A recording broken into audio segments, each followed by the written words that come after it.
Some people can be sort of benign narcissists where they want great things for themselves, right? But if they have enough great things, they can sort of tolerate others being happy too. Right. And these are people who sometimes are actually quite highly liked, right? Yeah. Because they have to have the most money, the most power, the most of anything more than anyone else could challenge. Yeah. But as long as I have that, it's okay that you have some too, right? And then that can make you happy and can make you like me, right? So benign narcissists can be well liked from that perspective, but it's still all about them, and that can change if, for example, there's a scarcity of resources now, right? Yeah. But they're not people who are being overtly destructive, although that they're over the border into the envy territory, right? Mm-hmm. Malignant narcissists are very different, where they then want to have everything. So even if I have 1,000 times more than you do, I still envy you what you have, because I want to have. I don't think I can feel good enough about myself unless I have everything. Mm-hmm.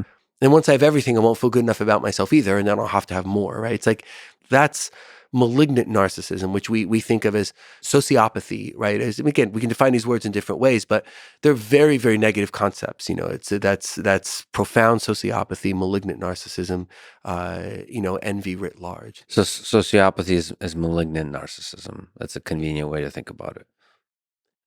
No, because we can do sort of sociopathic things but not be sociopathic. Like, well, Right. We tell a white lie. It's like sort of sociopathy on steroids, right? Is then, envy writ large is malignant narcissism. Well, just like you're saying, like there's empathic attunement, as you said. So there's the mechanistic aspect of empathy and sociopathy, and then there's the big label you get attached if you're just doing that thing regularly, I guess. Living your life through that lens. Yeah. Right. Yeah.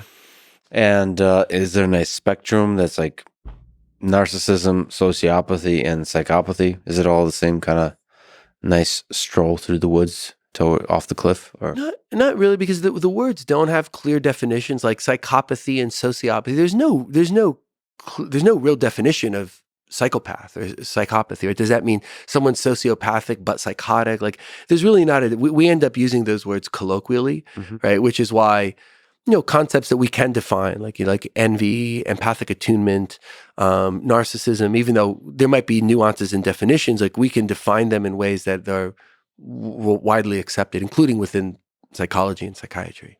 So it's nice to just think about this broad umbrella of narcissism and the levels to which it's benign or malignant, and then also separating into the different mechanisms, like interaction by interaction, which sometimes can be narcissistic, but broadly speaking, do you do everything through the lens of malignant narcissism? That makes you a sociopath or a malignant narcissist.